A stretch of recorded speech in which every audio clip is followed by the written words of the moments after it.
یونس علیہ السلام نے ازیوم کیا کہ ظاہر ہے کہ اس کے بعد عذاب تو آنا ہی ہے، لیکن ان کی شان اس سے بلند تھی کہ وہ وحی کا انتظار کیے بغیر نکل گئے۔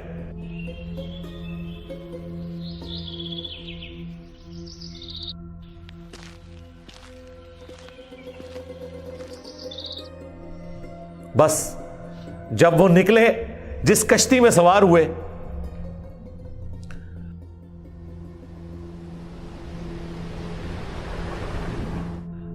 وہ کشتی جو ہے وہ بھنور میں پھنس گئی۔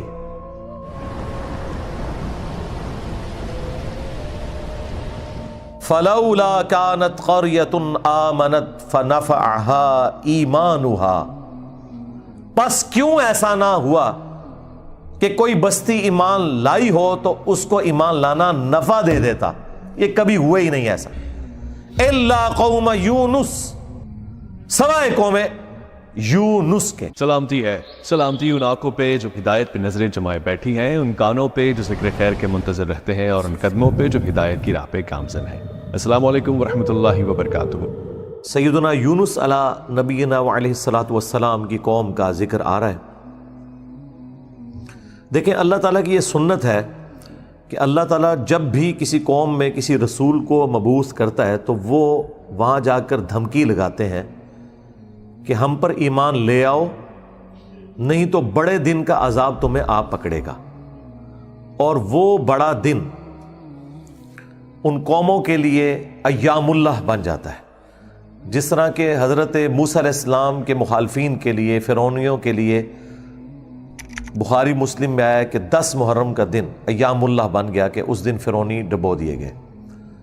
اسی طریقے سے قوم نوح جس دن ڈبوئی گئی، وہ ان کے لیے ایام اللہ میں سے ایک یوم تھا، اللہ کے بڑے بڑے فیصلوں کے دنوں میں سے ایک دن۔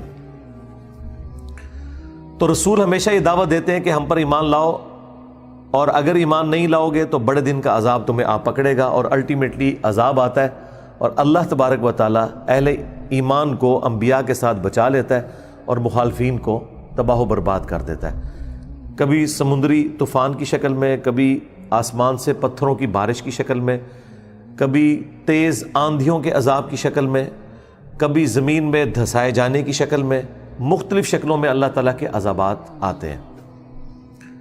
اور یہ رسولوں کے کیس میں ہے، کیونکہ اللہ تعالیٰ نے پیٹ رول رسولوں کے کیس میں بیان کیا ہے، کتب اللہ لأغلبن انا ورسلی، اللہ تعالیٰ نے اپنی ڈیسٹنی میں، تقدیر میں یہ بات لکھ دی ہے کہ بے شک میرے رسول اور میں ہی غالب رہوں گا۔ تو ظاہر ہے کہ رسولوں کا غلبہ اسی صورت میں ہوگا کہ جب رسول دھمکی لگانے کے بعد خود قتل نہ ہو جائے، بلکہ ان کے مخالفین تباہ ہو جائیں، اور رسولوں کو اور اہل ایمان کو اللہ تعالیٰ بچا لے۔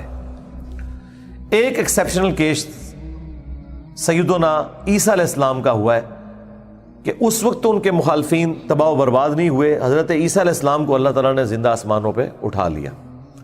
یہ ایک یونیک ایکسیپشنل کیس ہے، لیکن اس کے بعد سے اب تک یہودی اللہ تعالیٰ کے زیر عتاب ہیں اس حوالے سے کہ انہوں نے اپنی روش درست نہیں کی، اور پھر آخری عذاب کا کوڑا حضرت عیسیٰ علیہ السلام کے ذریعے ہی پڑے گا ان یہودیوں پر، اور وہ جب دنیا میں آئیں گے تو پھر یہودیوں کے خلاف قتال کریں گے۔ دنیا میں ان کا دوبارہ آنے کا مقصد ایک اعتبار سے اس حساب سے بھی بن جاتا ہے کہ انہوں نے اپنی مبارک زندگی میں اپنے مخالفین کے اوپر عذاب نہیں دیکھا تھا، وہ اب جب دوبارہ دنیا میں آئیں گے نا تو وہ عذاب اللہ تعالیٰ ان کے ذریعے ان کے مخالفین پر نازل فرمائے گا۔ یہ بھی ایک حکمت ہے حضرت عیسیٰ علیہ السلام کی دوبارہ دنیا میں آنے کی، اگرچہ یہ ان کی اولادیں ہیں لیکن روش تو انہوں نے نہیں چھوڑی۔ ایک اور ایکسیپشن ہے وہ یونس علیہ السلام کی ہے۔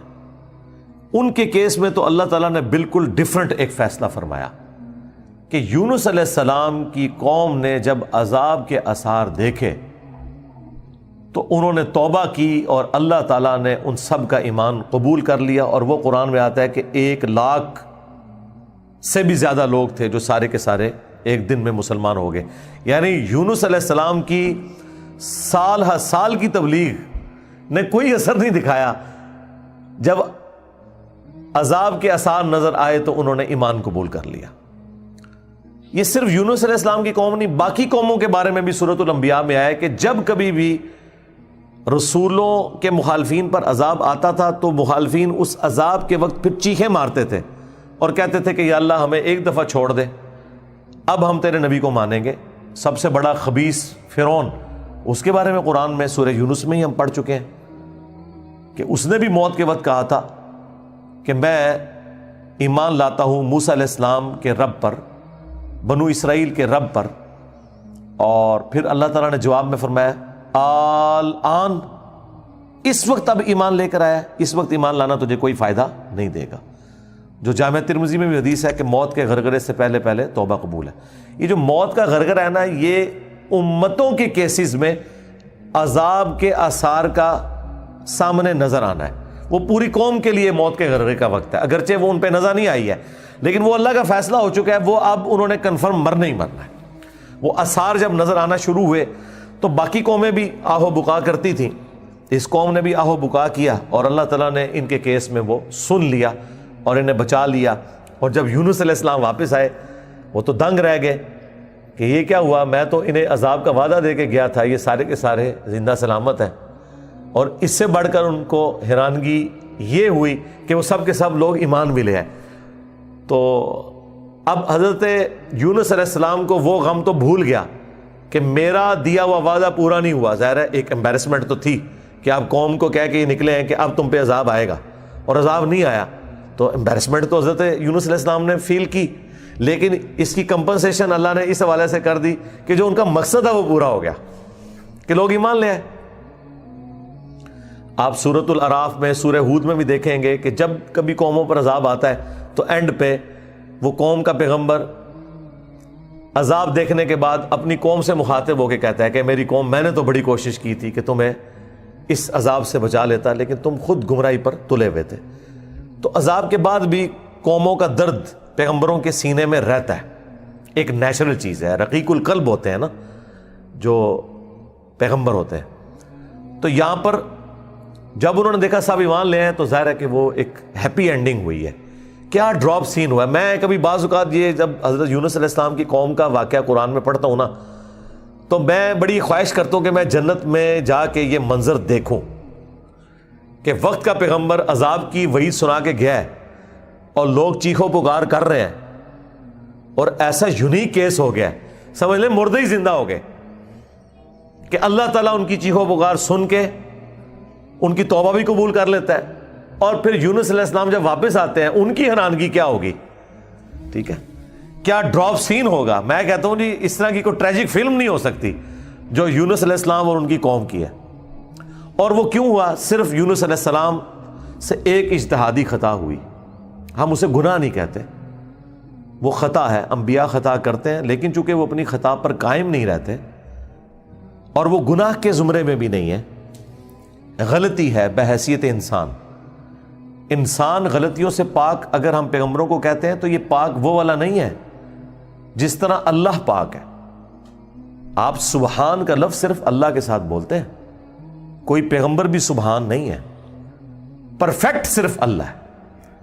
دیکھیں انسان تو ہے ہی امپرفیکٹ، جب ہم نیند کے محتاج، کھانے پینے کے محتاج، اس کے بعد ٹوائلٹ کے محتاج، اور سب سے بڑھ کر اپنی زندگی کے لیے اپنے رب کے محتاج، تو انسان تو پرفیکٹ ہے ہی نہیں ہے۔ پرفیکٹ صرف اللہ ہے جو کسی کا محتاج نہیں ہے، غلطیوں سے پاک صرف اللہ ہے، باقی غلطی تو کسی سے ہو سکتی ہے۔ لیکن پیغمبر کو ہم جو کہتے ہیں نا کہ پیغمبر غلطیوں سے معصوم ہے، عصمت انبیاء کا عقیدہ، اس کا مطلب یہ ہے کہ وہ گناہ نہیں کرتے، خطا بہرحال ان سے ہو جاتی ہے، اور خطا جب ہوتی ہے تو اللہ تعالیٰ ان کی ریمیڈی فرماتا ہے، ان کی اصلاح کرتا ہے، وہ اپنی خطا پر قائم نہیں رہتے، رجوع کر لیتے ہیں، اور جب رجوع کرتے ہیں تو امت کے لیے وہ رول ماڈل ہوتے ہیں۔ آج کی ڈیٹ میں رسول اللہ صلی اللہ علیہ وآلہ وسلم معصوم ہے کہ اگر زندگی میں کوئی اجتہادی خطا ان سے ہوئی تو اللہ تعالیٰ نے اس کی ریمیڈی فرما دی اور پھر اس غلطی کو معاف کر دیا۔ وہ گناہ نہیں تھا، یہ ذہن میں رکھیے گا، گناہ اور غلطی میں فرق ہے۔ گناہ وہ ہوتا ہے کہ جو پوری وعید معلوم ہونے کے باوجود انسان وہ ایکٹیویٹی پرفارم کر لے۔ اجتہادی خطا یہ ہوتی ہے کہ وہ ایک ایسی صورتحال اس کے سامنے آئے جس میں اس کے سامنے دو آپشن موجود ہوں، اور اس میں سے وہ ایک ایسا آپشن اڈاپٹ کر لے جو اللہ کی مرضی نہ ہو، اور جو اللہ کی مرضی والا آپشن ہے اسے وہ ترک کر دے۔ اور یہ وہ بدنیتی پہ نہیں کر رہا، اس کی سمجھ میں ہے ہی ہے اس کا آپشن، وہ نافرمانی سمجھ کے نہیں کر رہا، جس طرح نبی علیہ السلام نے کیا، غزوہ بدر کے قیدیوں کو چھوڑ دیا۔ سورہ محمد میں یہ آیت نازل ہو چکی بھی تھی کہ جب تک فتنہ مکمل طور پر ختم نہیں ہو جاتا آپ نے ان کو قتل کرنا ہے، اپنے مخالفین کو قتال کی آپ کو اجازت دی گئی۔ سورہ محمد کا نام ہی سورہ قتال ہے۔ ہاں جب فتنہ ختم ہو جائے اس کے بعد جو جنگیں ہوں گی نا، اس کے بعد آپ کی مرضی ہے، چاہے تو فدیہ لے کے کافر قیدیوں کو چھوڑ دیں اور چاہے آپ انہیں قتل کریں۔ اب بدر کے بعد فتنہ تو ختم نہیں ہوا تھا، لیکن نبی علیہ السلام نے یہ ایزیوم کیا کہ 70 سردار ان کے مر گئے، ان کی کمر ٹوٹ گئی، وہ جو 70 ہم نے قیدی کیے ہوئے، چلو ہم انہیں فدیہ لے کے چھوڑ دیتے ہیں، شاید یہ لوگ اسلام قبول کر لیں۔ اپنی شرافت کی وجہ سے نبی علیہ السلام نے ایسا کیا۔ تو اس پہ پھر اللہ تعالیٰ نے سورۃ الانفال میں آیت نمبر 67 68 میں فرمایا کہ اگر وہ پہلے آیت نازل نہ ہوئی ہوتی نا سورہ محمد کی، تو ہم تمہیں عذاب دیتے اس عمل کے اوپر جو تم نے غزوہ بدر کے قیدیوں کو چھوڑ دیا، کیونکہ فتنہ تو ابھی ختم نہیں ہوا، تمہارا کام تھا قتل کرتے۔ اور حضرت عمر کا مشورہ بھی یہی تھا بخاری مسلم میں، لیکن نبی علیہ السلام اور حضرت ابوبکر اپنی شفقت کی وجہ سے انہوں نے یہ پلی لی کہ وہ آیت میں آیا نا کہ فتنہ جب ختم ہو جائے تو پھر تمہاری مرضی ہے، تو ہم یہ زیوم کرتے ہیں کہ فتنہ ختم ہو گیا۔ یہ بدنیتی کی وجہ سے نہیں تھا، واقعی انہوں نے یہ زیوم کیا تھا، لیکن وہ کس قسم کے ناہنجار لوگ تھے۔ حضرت عمر رضی اللہ تعالیٰ عنہ نے یہ کنکلوڈ کیا کہ نہیں، یہ اس قابل ہیں، یہ قتل ہونے چاہیے۔ بہرحال وہ اجتہادی خطا اللہ تعالیٰ نے معاف کی۔ اس طرح باقی انبیاء اکرام کے بارے میں حضرت آدم علیہ السلام کی غلطی کا ذکر ہے، موسیٰ علیہ السلام سے بندہ مر گیا تھا، نوح علیہ السلام نے اپنے کافر بیٹے کے لیے دعا کر دی تھی، حالانکہ آج ایک مسلمان، عام مسلمان کو بھی پتہ ہے کہ کافر کی مغفرت نہیں ہو سکتی، تو نوح علیہ السلام کو کیا نہیں پتہ تھا؟ بس وہ وقتی طور پر ایک سمجھ لیں ایک باپ کی حیثیت سے ان کا دل پسیج گیا، انہوں نے کہا یا اللہ تو نے وعدہ کیا تھا مجھ سے کہ تو مجھے اور میرے گھر والوں کو بچائے گا، تو میرا بیٹا بھی تو میرے گھر والا تھا۔ تو اللہ تعالیٰ نے فرمایا کہ اس چیز کا سوال نہ کر جس کے بارے میں تجھے علم نہیں ہے۔ بڑا کریٹیکل جملہ تھا، اس میں مسئلہ تقدیر بھی چھپا ہوا ہے۔ ایک تو سمپل معنی ہے کہ اس بارے میں مجھ سے سوال کیوں کر رہا ہے؟ تم نے کب یہ ایزیوم کر لیا کہ تمہارے گھر والے اگر کفر کریں گے تو میں انہیں چھوڑ دوں گا؟ گھر والوں سے مراد وہ گھر والے تھے جو ایمان لے کر آئیں گے۔ آپ کی بیوی نہیں لائی، ایک بیٹا نہیں لایا، باقی گھر والے لے آئے ایمان، تو بچ گئے۔ اور دوسرا یہ جو جملہ تھا نا کہ اس چیز کا سوال نہ کر جس کے بارے میں تجھے علم نہیں، سورہ ہود میں آیت نمبر 46 میں، اور اے نوح جاہلوں میں شمار نہ ہو، یہ بڑا سخت جملہ ہے۔ یہ مسئلہ تقدیر کی طرف اشارہ ہے کہ تجھے نہیں پتا کہ میری تقدیر میں یہ لکھا ہے کہ یہ نبی کا بیٹا ہونے کے باوجود بھی اللہ کے علم میں یہ جہنمی ہے۔ وہ اللہ تعالیٰ نے اسے جہنمی نہیں بنایا بلکہ اپنے کرتوتوں کی وجہ سے۔ تو اللہ کی تقدیر کے اوپر تو کسی کا بھی علم نہیں ہے نا جب تک اللہ تعالیٰ مطلع نہ کر دے۔ یہ بہت کریٹیکل ایشو ہے، اس لیے میں نے الگ سے ایک ویڈیو اس پہ ریکارڈ کروائی ہے، عصمت انبیاء کا عقیدہ، اس کا ٹائٹل ہے انبیاء گناہ نہیں کرتے۔ یہ ہمیں جو عصمت انبیاء کا عقیدہ بتایا گیا وہ یہ ہے کہ نعوذ باللہ انبیاء کے اندر گناہ کرنے کی حصی نہیں ہوتی، یعنی انبیاء کرام جو ہیں ان کے ساتھ وہ کمزوریاں بشری اٹیچ نہیں ہیں جو باقی انسانوں کے ساتھ اٹیچ ہیں۔ اگر یہ بات ہوتی تو انبیاء کی فضیلت ہی نہ ہوتی۔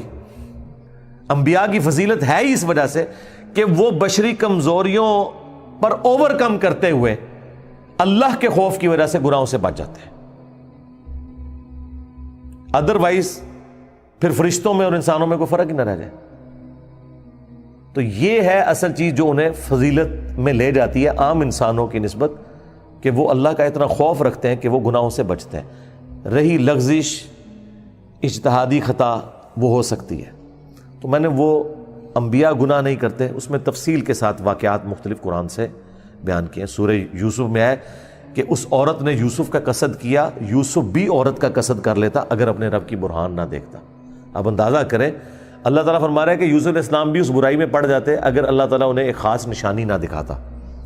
وہ قرآن میں تو رپورٹ نہیں ہوئی، اسرائیلی روایتوں میں آتا ہے کہ اللہ تعالیٰ نے اس وقت، عین اس وقت حضرت یوسف علیہ السلام کو اپنے والد کی شبیہ دکھا دی تھی حضرت یعقوب علیہ السلام کی، اور وہ انگلی سے یوں اشارہ کر رہے تھے کہ یہ کام نہیں کرنا تم نے۔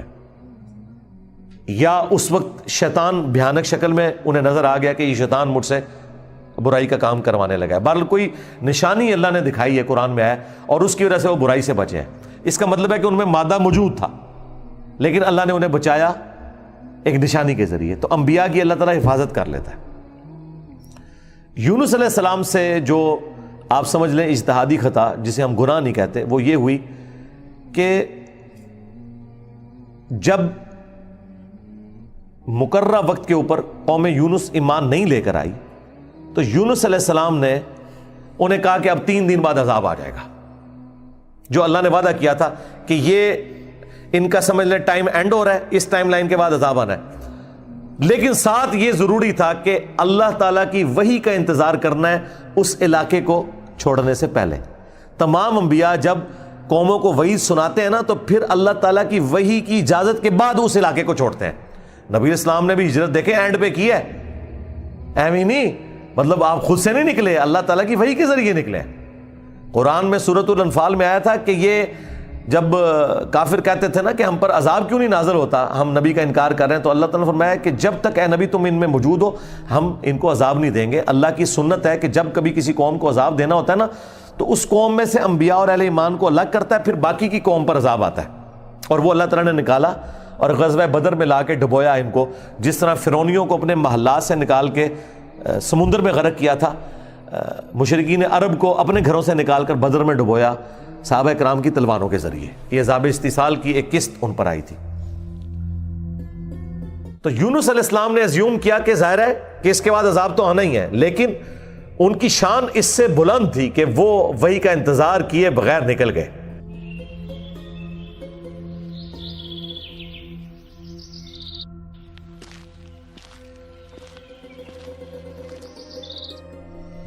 بس جب وہ نکلے, جس کشتی میں سوار ہوئے,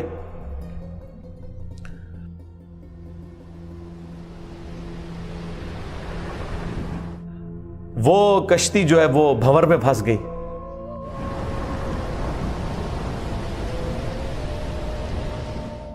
اور ان کی اپنی ایک نارمز چل رہی تھی کہ اگر کشتی بھنور میں پھنس جائے تو یہ اس چیز کی علامت ہے کہ کوئی غلام اپنے آقا کی اجازت کے بغیر بھاگ کر آ گیا. پھر وہ قرعہ اندازی کرتے تھے اور جس کے نام قرعہ نکلتا تھا اس کو فدیے کے طور پر وہ سمندر میں ڈال دیتے تھے. پہلی دفعہ قرعہ اندازی کی گئی, بیلٹنگ, تو حضرت یونس علیہ السلام کا نام نکلا. ان کا نہیں یونس علیہ السلام تو اس طرح ہو ہی نہیں سکتا. دوسری بار, تیسری بار, 3 بار یونس علیہ السلام کا نام نکلا قرآن اندازی میں.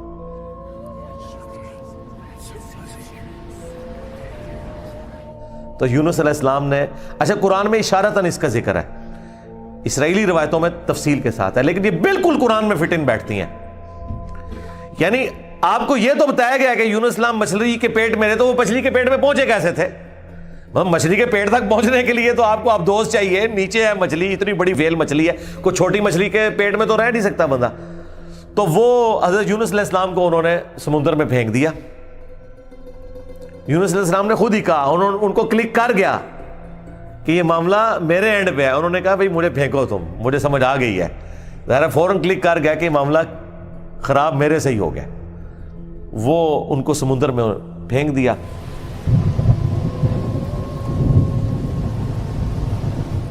تو اللہ کے حکم سے ایک مچھلی نے انہیں نگل لیا. یہ قرآن میں ہے.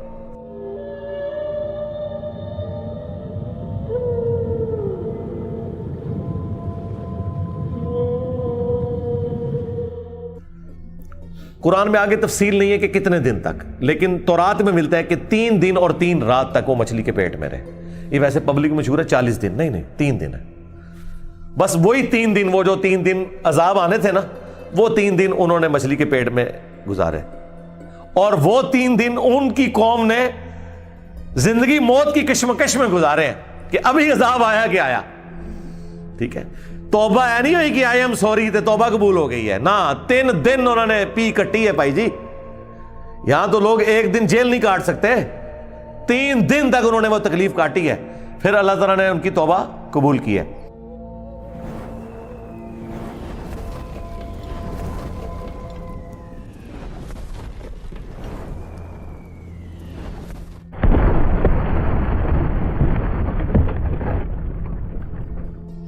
اور یہاں پہ حضرت یونس علیہ السلام 3 دن تک مچھلی کے پیٹ میں اندھیرے میں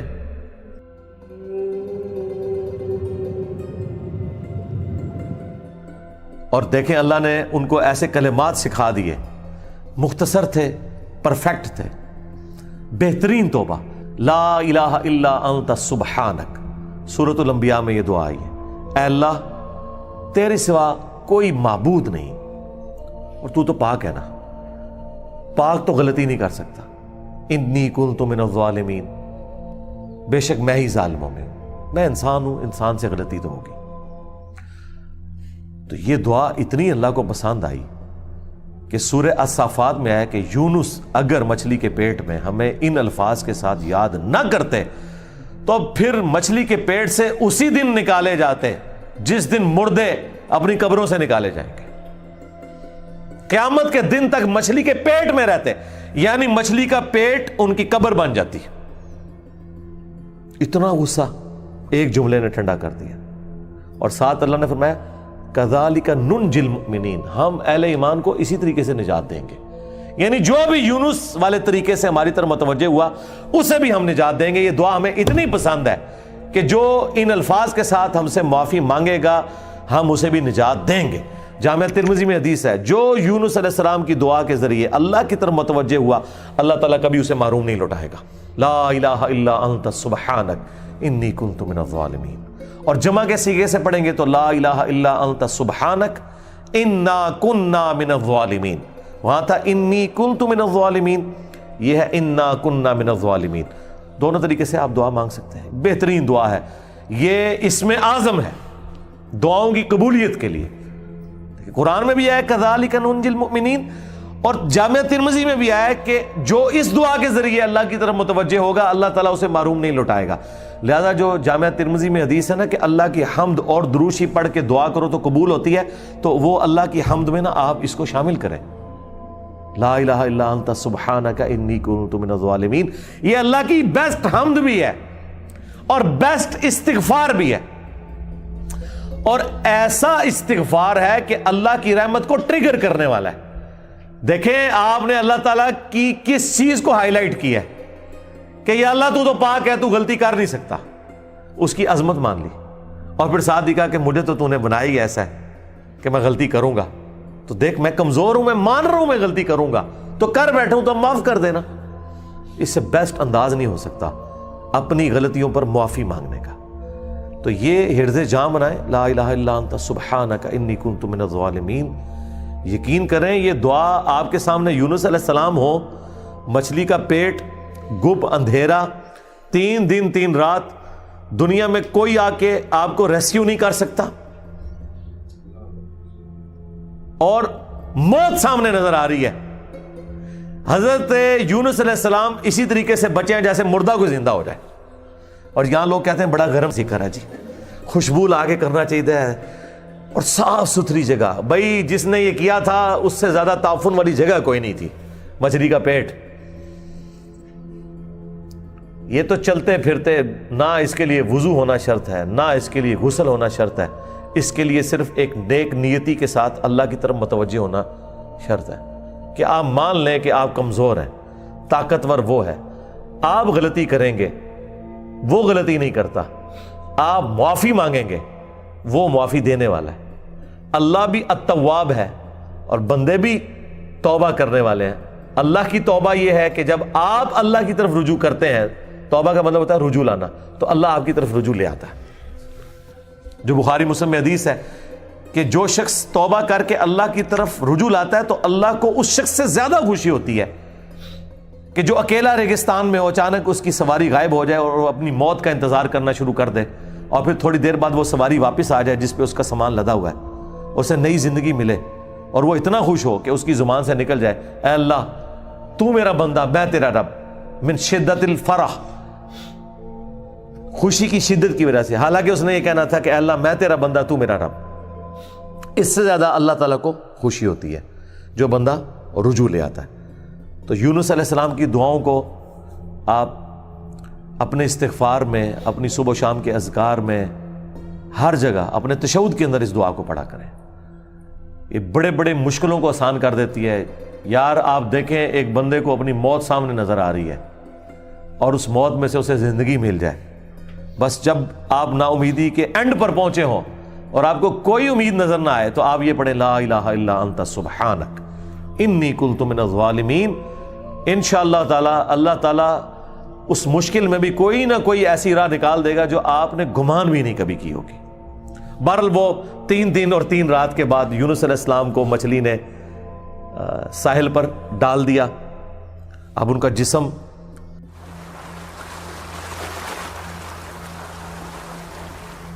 کافی ڈیمیج ہو چکا ہوا تھا. قرآن میں آیا کہ ان کے لیے اللہ تعالیٰ نے کدو کی بیل اگا دی.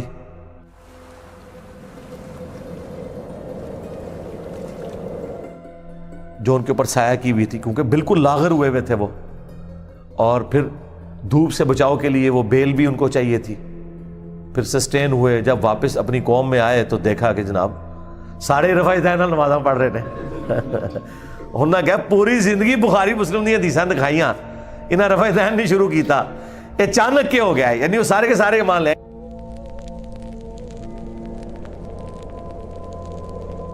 یہ میں آج کے دور میں ٹرانسلیٹ کر رہا ہوں. پھر کہنے کے کتنے لکھے ہیں سرکار, دیکھیں اللہ تعالیٰ ہر دور میں اپنے بندے بھیجتا ہے جو اس دور کی لینگویج میں ان کو وہ بات سمجھاتے ہیں. تو انہوں نے دیکھا بھی انقلاب یہ کہاں سے آ گیا, سارے اونچی آمین کہہ رہے ہیں, سارے رفع الدین سے نماز پڑھ رہے ہیں, سارے نے جڑے اپنی شلواریں جھونگ لیاں نے, کیا ہو گیا ہے؟ تو پتہ چلا کہ جناب اللہ تعالیٰ نے معاف کر دیا ان کو. اور یہ ایک ایسا ایکسیپشنل واقعہ ہے جو اللہ تعالیٰ کی پوری بنائے ہوئے پلان کے اندر, پوری ڈیسٹنی میں, پوری انسانی تاریخ میں اور کسی کے لیے نہیں ہوا. اس خاص واقعے کی وجہ سے ہی اس سورت کا نام سورہ یونس ہے. اگرچہ یونس علیہ السلام کا ذکر آپ نے دیکھ لیا, بس یہ اتنا صحیح آ رہا ہے. یہ باقی پورے واقعات قرآن میں سکیٹرڈ فارم میں ہے. سورہ ہود سے میں نے بیان کیا, سورۃ الاعراف, باقی صورتوں سے جوڑ کے آپ کو ایک جگہ پوری پکچر بتائی ہے. حالانکہ عام بندے سے پوچھے نا کہ سورہ یونس میں کیا ہوگا تو وہ یہ بتائیں گے آپ کو کہ سورہ یونس میں یہ لکھا ہوا ہوگا کہ حضرت یونس علیہ السلام کتنے خوبصورت تھے, ان کی زلفوں کا رنگ کیا تھا, ان کے ماں باپ کہاں رہتے تھے, وہ کہاں پیدا ہوئے, کہاں فوت ہوئے. عام آدمی تو یہ سمجھ رہا ہوگا. حالانکہ سورہ یونس کا جو مرکزی ٹاپک ہے نا وہ توحید ہے, ٹوٹل توحید. اور اس میں حضرت یونس علیہ السلام بھی فٹ ان بیٹھ رہے ہیں. کیوں؟ توحید کا مطلب یہ ہے کہ ہوگا وہ جو اللہ چاہے گا, اور اللہ چاہے تو اپنا بنایا ہوا قانون بھی توڑ سکتا ہے. اللہ اپنے قانون کا بھی کوئی پابند نہیں ہے. لیکن یہ دنیا کے اعتبار سے, آخرت کے لیے نہیں. آخرت کے لیے اللہ نے قرآن میں یہ بتایا کہ میں اپنے وعدے کے خلاف نہیں چلوں گا. آخرت اللہ کا قانون نہیں ہے, وعدہ ہے. اور اگر اللہ وعدہ توڑتا ہے نا تو وہ اللہ نہیں رہتا, کیونکہ جو وعدہ پورا نہ کرے وہ جھوٹا ہوتا ہے, اور جھوٹ اللہ کی طرف منسوب نہیں. لیکن دنیا میں اللہ تعالیٰ اپنے بنائے ہوئے قوانین توڑ دیتا ہے. وہ اللہ کے کوئی وعدے نہیں ہے. اللہ کا قانون ہے کہ آگ جلائے گی, ابراہیم کو نہیں جلایا, تو اللہ تعالیٰ کو اس سے کوئی فرق نہیں پڑتا. یہ اللہ کا کوئی وعدہ نہیں تھا. چھری کاٹتی ہے, اسماعیل علیہ السلام کو نہیں کاٹا, یہ اللہ کا قانون ٹوٹا. سمندر میں انسان غرق ہو جاتا ہے, موسیٰ علیہ السلام کے لیے راستہ بن گیا, یہ اللہ کا قانون ٹوٹا معجزے کے طور پر. آخرت میں کوئی قانون نہیں ٹوٹے گا. جو مواہد دنیا سے گیا, اللہ کا تابع فرمان, پیغمبروں کا مطیع, پھر اس پہ تقدیر غالب نہیں آئے گی کہ نہیں جی اے تیری میں ایک گل سنبھال کے رکھی ہے, دادا تو زیرو نل ملٹیپلائی ہو گیا. نہیں, وہاں بھائی نیکیاں تولی جائیں گی. چاہے گناہوں کے پلڑے میں بڑے سے بڑا گناہ بھی آ گیا شرک کے سوا, اور نیکیاں بھاری ہو گئی, تو اللہ تعالیٰ کسی کو یہ کہے گا کہ بھی نہیں کہ بالکل دوتے اے زیرو زیرو ہی بچے ہیں. نہیں, بس یہ میرا وعدہ ہے کہ میں بچا لوں گا. بلکہ اللہ کی تو رحمت اس سے بھی زیادہ ہے. وہ تو اپنے پیغمبر کی شفاعت سے جن کے نیکیوں کے پلڑے ہلکے بھی ہو جائیں گے ان کی بھی کمپنسیشن فرما دے گا, اگر وہ شرک نہ کرتے ہوئے. انشاءاللہ تعالی ہمیں تو اللہ تعالیٰ بغیر حساب و کتاب کی جنت میں داخلہ عطا فرمائے. آمین. مع النبیین والصدیقین والشہداء والصالحین. آمین. بہرحال یونس علیہ السلام جب واپس آئے, انہوں نے یہ ساری بہاریں دیکھی, تو ظاہر ہے کہ خوشی خوشی انہوں نے اس کو ایکسیپٹ کیا, اور اللہ تعالیٰ نے پھر اس کو قیامت تک کے لیے قرآن میں نقل کر دیا. اب یہ وہ الفاظ, اب یہ پورے واقعات آپ کے سامنے ہو تو اب آپ اس کا ٹیسٹ فیل کریں. اعوذ باللہ من الشیطان الرجیم, بسم اللہ الرحمن الرحیم. فلولا كانت قرية آمنت فنفعها ایمانها, پس کیوں ایسا نہ ہوا کہ کوئی بستی ایمان لائی ہو تو اس کو ایمان لانا نفع دے دیتا، یہ کبھی ہوا ہی نہیں ایسا، الا قوم یونس، سوائے قوم یونس کے، کہ یونس علیہ السلام کی اجتہادی خطا جو ڈیبٹ تھی وہ کریڈٹ بن گئی ان کے امت کے حق میں، کہ چونکہ ان کے وقت کے پیغمبر نے اللہ کی وحی کے انتظار کے بغیر وہ جگہ چھوڑ دی تھی، اللہ نے اس کا بینیفٹ ان کی قوم کو دے دیا۔ لما آمنوا، جب وہ ایمان لے آئے، کشفنا عنہم عذاب الخزی فی الحیات الدنیا، تو ہم نے دور کر دیا ان سے، کھول دیا دنیا کی زندگی کی رسوائی کا عذاب،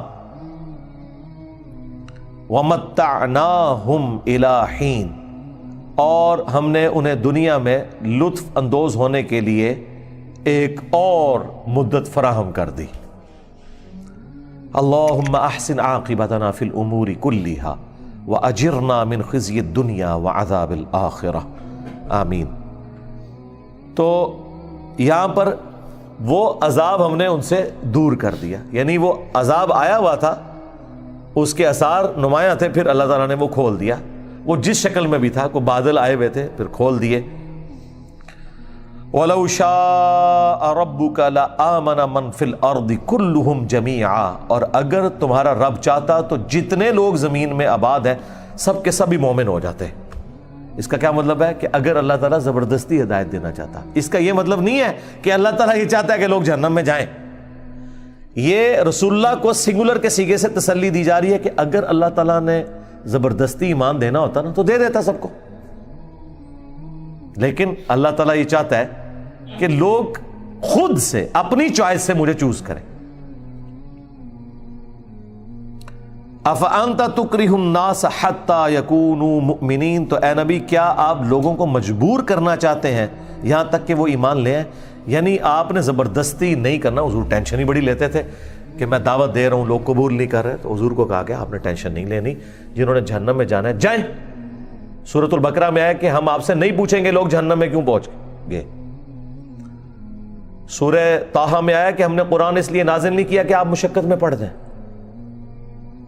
ما انزلنا علیک القرآن لتشقى الا تذکرۃ لمن یخشی، یہ اس کے لیے ہے جو اللہ کی دھمکی سے ڈر جائے۔